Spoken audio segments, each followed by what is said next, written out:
Bom dia, Ronaldo. Tudo bom? Tudo bem. O que foi dito ontem na audiência pública? Bom, Ronaldo, ontem a gente teve a oportunidade de levar as informações aí sobre os investimentos e sobre as obras que nós estamos executando em Cachoeira do Sul, né? Havia bastante questionamento quanto às questões das interrupções e algumas dúvidas também que foi possível sanar da comunidade, né? É importante a gente mencionar, né, que nós estamos realizando uma obra na subestação aí de Cachoeira do Sul, uma obra de modernização da subestação. Tá? Essa obra ela iniciou em janeiro de 2024. Tá? Como vocês sabem, a subestação em nenhum momento ela foi desligada, né? As nossas equipes de manutenção elas vêm executando esse serviço ao longo de todo o ano de 2024 com a subestação energizada, né? O que torna o serviço muito delicado e também de muita responsabilidade, né? Porque a gente está trabalhando, está realizando uma modernização do sistema com o sistema em operação, né? Então, ao longo de 2024, a gente praticamente, a comunidade não conseguiu perceber nenhuma interrupção de maior relevância, e agora nós estamos chegando na reta final dessa obra. Essa obra tem um investimento de 14,7 milhões, né? Então, nós estaremos entregando o que tem de melhor aí na distribuição de energia para a cidade de Cachoeiro do Sul, onde estão sendo trocados todos os equipamentos da subestação. Então, nós teremos... ontem a frase que eu utilizei foi o seguinte: nós não estamos trocando os pneus do carro com o carro em movimento. Nessa obra nós estamos trocando o carro, né?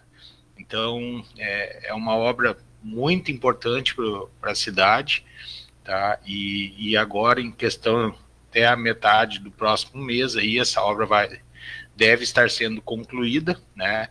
Nós estamos chegando na etapa final. E nessa etapa final tem algumas situações que existe uma interrupção momentânea do fornecimento. É importante a gente explicar por que isso ocorre, tá, Ronaldo?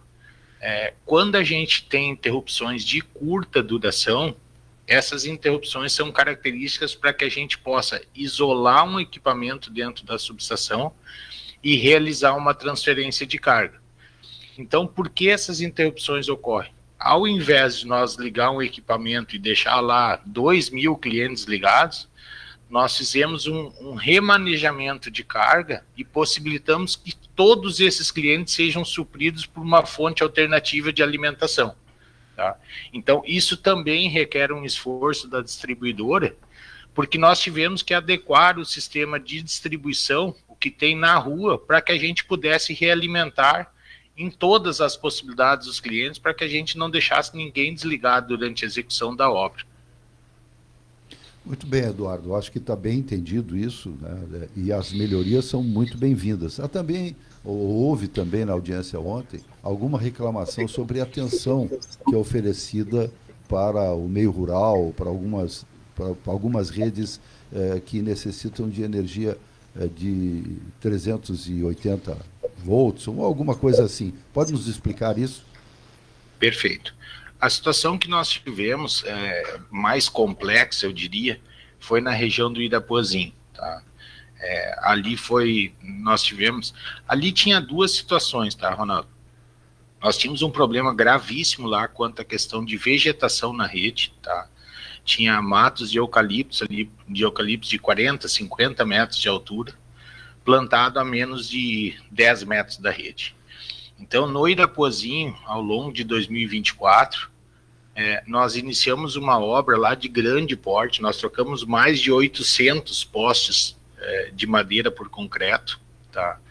E isso ontem a população deixou muito claro, assim, que realmente todos percebem o tamanho do investimento que a empresa vem fazendo na região. Mas lá no Irapuazinho nós tivemos uma queima de um regulador de tensão, e esse regulador ele acabou repercutindo negativamente aí na tensão que nós entregamos ao cliente.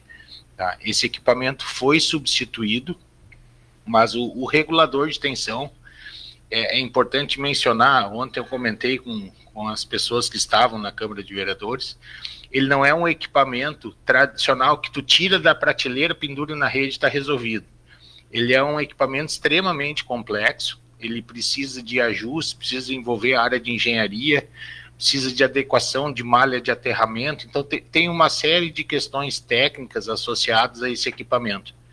Então, nós colocamos esse equipamento em operação, e aí existem sim situações pontuais ali no Irapuazinho que nós estamos tratando. Ontem eu saí com algumas demandas de lá, né, referente a alguns clientes de média tensão que estavam com esse problema, e hoje mesmo nós teremos uma reunião interna para tratar desse assunto aqui dentro da empresa. Bom dia, Eduardo, Tomás. Você não me vê porque eu estou atrás da câmera operando a mesa, Eduardo. Me diga uma coisa, o pessoal aqui em Cachoeira, principalmente empresários, o pessoal coloca aqui que tem dificuldade de abrir, às vezes, um estabelecimento comercial ou até um tipo de negócio que ele possa vir fazer, indústria, exatamente porque talvez não receba o abastecimento necessário para manter os seus maquinários funcionando. Não sei se isso chegou a ser debatido ontem nessa audiência, Eduardo. Bom dia, Tomás, tudo bom? Essa pergunta é muito pertinente, tá? O que ocorre? Como eu comentei antes, nós estamos fazendo uma reforma total da subestação, né? E a subestação, hoje, nós não temos nenhum tipo de restrição de carga em Cachoeira do Sul, tá? A demanda que nós temos para suprir Cachoeira, ela atende tranquilamente a demanda atual e demandas futuras que venham a surgir. O que pode ocorrer, tá? É importante que a gente separe bem um assunto do outro. A capacidade de atendimento a RGE possui, tá? O que precisa ser avaliado é em que ponto da rede de distribuição esse empreendimento ou essa indústria, né, vai ser alocada. Porque, obviamente, vamos dizer assim, isso serve até para uma residência, tá? Se um cliente vai colocar uma residência com ligação trifásica em uma rede monofásica, vai necessitar de obra, tá?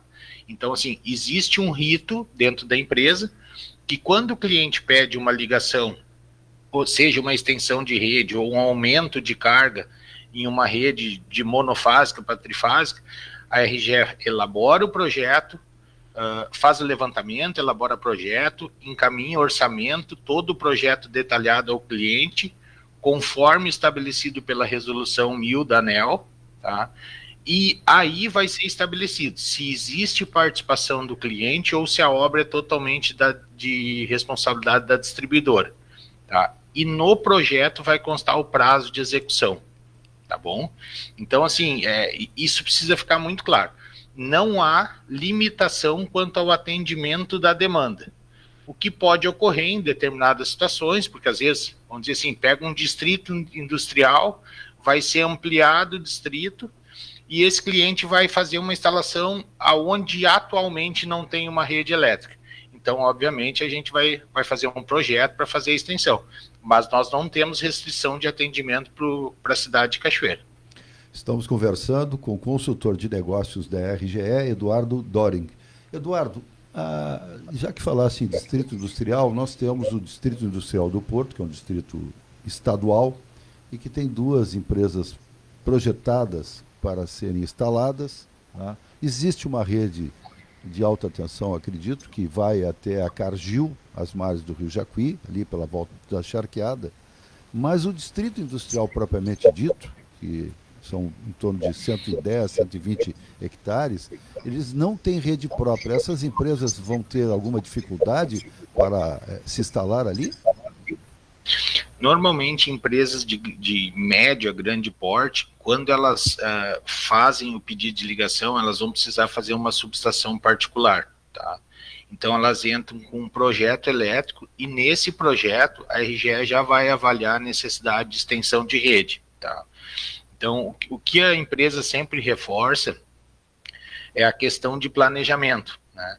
Nós não podemos, quando alguém vai fazer o empreendimento, subir, eu digo que subir as paredes, estar com o maquinário disponível e aí se preocupar com a questão da ligação de energia, né?